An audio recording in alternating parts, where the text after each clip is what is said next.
Chère Aurélie, je suis avec ma blonde depuis 3 ans, ça va super bien, mais la routine s'est installée et je dois avouer que je commence à m'ennuyer avec elle. On fait toujours la même chose et même sexuellement, c'est pas comme au début. Est-ce que c'est ça être en couple? Est-ce que c'est normal? Pourtant, je l'aime encore, mais j'aimerais retrouver notre relation d'avant. Fred.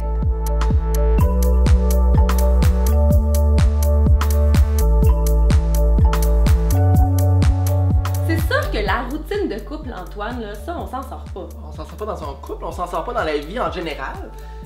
Ça existe, la routine par Ben oui, la société dans laquelle on vit nous impose une routine depuis l'âge de 6 ans.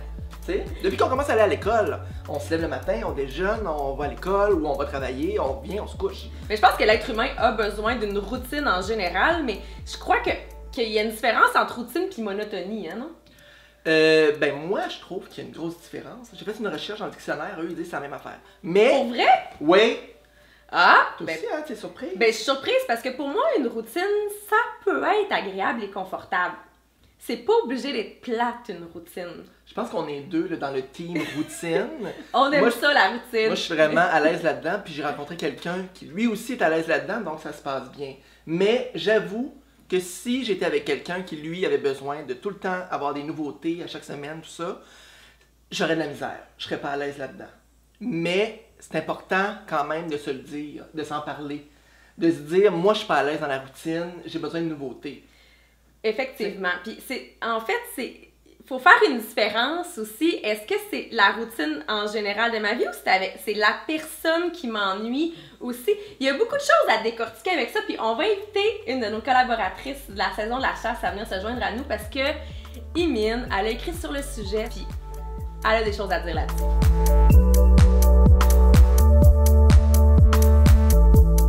Parce qu'au début, c'est beau, c'est coloré, c'est rose, c'est même bleu flash. Le gazon paraît plus vert que celui du voisin. Ça shine de l'intérieur comme de l'extérieur. Notre relation, c'est la plus belle, la plus cute.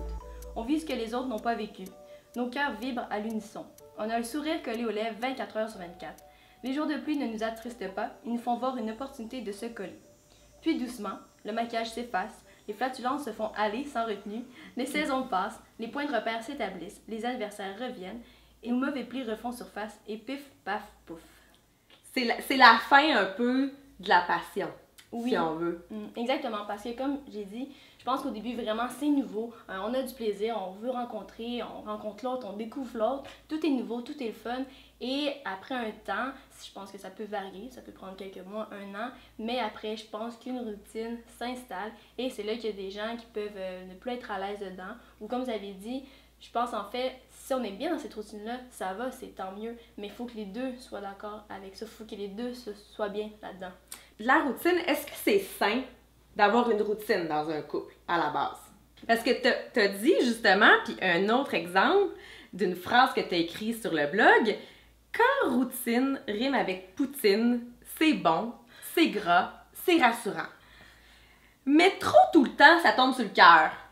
Oui, ben, ce que je veux dire, c'est que poutine, c'est le fun, on aime ça, oui. C'est rassurant, puis la routine, c'est ça, ça reste qu'on sait ce qui s'en vient, on est bien avec l'autre, puis on peut être bien dans cette routine-là. C'est juste que des fois, il faut pas non plus s'enliser là-dedans, puis de rester, de toujours faire la même chose, et c'est là qu'on peut s'ennuyer. Puis je pense que c'est là qu'il faut pas hésiter à un peu réinventer notre routine, de pas hésiter à un jeudi, mais de faire, d'habitude on ferait ça, mais pourquoi on change pas de resto, pourquoi est-ce qu'on va pas faire une telle sortie, un nouveau truc? Parce que, est-ce que tu as déjà vécu de la routine dans un couple? Puis qu'est-ce qu'on fait avec ça, là? Puis quand on parle de routine, là, on s'ennuie, là. C'est-tu déjà arrivé? Moi, oui. Oui? Ok, fait que ça te parle vraiment, là, la routine dans le couple. Ouais, ben en fait, c'est ça. Un peu comme j'avais écrit, au début, c'est le fun, tout. Puis, à un moment donné, moi, j'étais moins à l'aise, en fait, dans cette routine-là, alors que l'autre, ça lui convenait. Et c'est là qu'il peut y avoir un clash, en fait, parce que moi, je me dis, ben moi, je veux faire d'autres choses. Moi, je veux sortir de cette routine-là, alors que l'autre était bien là-dedans. Donc là, après, c'est ça, c'est avoir qu'est-ce que tu fais avec ça. Moi, j'ai quitté la relation. Des fois, on a de la misère à faire la différence entre est-ce que c'est vraiment la routine qui me dérange ou si c'est vraiment la personne avec qui je suis qui m'ennuie. Comment on dit à quelqu'un, bon, écoute chérie, je m'ennuie dans le couple?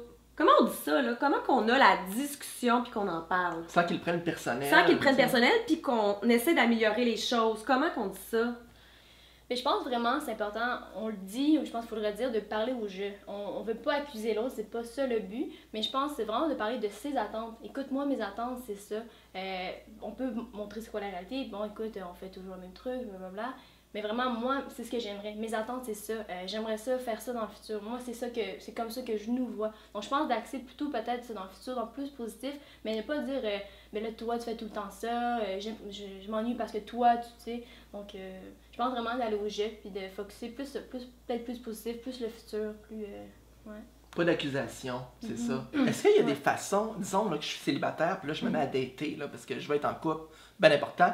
Est-ce qu'il y a une façon de découvrir si l'autre personne a une tendance à être routinier ou. Parce que c'est épouvantable, tu te mets en couple avec quelqu'un, et après un an, c'est comme une bombe qui t'explose en pleine face. Il est routinier, pas moi, ça fonctionnera pas, je viens de perdre un an. Ouais. Y a-t-il une façon des questions que tu peux poser ou comment qu'on peut s'en rendre compte? En fait, il y a différentes nuances, parce qu'on dit une personne routinière. Je pense pas que, par exemple, si on revient au courrier qu'on a reçu, je pense pas que le problème, c'est qu'il sort avec une fille qui est routinière. Je pense pas que le problème, c'est qu'il la trouve plate. Je pense que c'est plus ensemble qui ont développé une routine qui lui convient plus. Puis je pense qu'il y a une nuance. C'est pas nécessairement la personnalité de la fille, parce que je pense qu'on peut être routinier à différents degrés. En fait, c'est ça que j'aimerais dire à notre cher ami qui nous a écrit. C'est sûr que la routine, ça existe dans toutes les couples. C'est sain qu'il y en ait une, parce que d'avoir pas du tout de routine, ça l'est pas non plus. Il manque un équilibre. C'est quand ça devient ennuyant. Puis je pense que la routine, c'est pas nécessairement le terme. On dit tout le temps, on écoute la télé tous les soirs, ok, mais ça va plus loin que ça. Puis c'est ça les questionnements qu'il faut avoir dans son couple. Quand tu commences à t'ennuyer dans ton couple, qu'est-ce que tu fais en premier? Il faut que tu en parles à ton couple. T'en as-tu parlé, toi, avec ton chum? Est-ce que vous avez essayé d'améliorer les choses? Oui, on en a parlé, puis c'est ça que je disais, c'est des points qui reviennent un certain temps. Qu'une fois on en parle, ok, on essaie de réajuster. Là, 2 mois après, on en reparle. Là, tu dis, OK, c'est le même point qui revient. Donc, c'est là qu'à un moment donné, je pense que tu peux avoir des petits signes, des petits déclics. Tu fais, OK, est-ce que vraiment, moi, je veux rester dans cette relation-là, dans cette routine-là? Puis là, ben après, c'est sûr, après, faut faire des choix. Faut faire des choix. Ouais, c'est ça. Fait que c'est sûr que la première chose à faire, c'est toujours en parler avec son couple. C'est sûr qu'il va y avoir des ajustements à avoir. C'est certain que être en couple, là, c'est chaque jour qu'il faut faire des efforts. Chaque jour qu'il faut entretenir la relation. Tu sais, la passion, là, on le dit toujours, ça dure un temps au début. Après ça, oui, c'est sûr qu'il y a une routine qui s'installe. C'est pas supposé être plate. C'est pas obligé d'être plate. Ça peut être le fun. Antoine, il dit lui-même que c'est le fun, la routine. Si t'es avec quelqu'un avec qui tu tripes, ça peut être bien le fun, la routine. Donc, c'est vraiment d'en discuter ensemble puis essayer de trouver des éléments pour s'aider. Essayer de faire des événements spéciaux. Les soupers de semaine sont pas obligés d'être toujours plates. Toujours essayer de mettre un petit peu de folie dans sa vie. C'est facile à dire, mais c'est des efforts qui viennent des deux côtés. Puis en fait, on arrête la relation quand les efforts se font juste d'un sens. Hein. Donc, la routine, ça existe. Faut y faire attention parce que c'est sûr que si on embarque dedans, on peut vraiment s'en aller dans un mur. Et voilà, mais merci d'avoir été avec nous. C'est super. Puis merci encore Antoine d'avoir été avec nous. Donc la routine, on y fait attention, mais ne vous en faites pas, il y a plein de solutions pour s'en sortir. On vous dit à bientôt.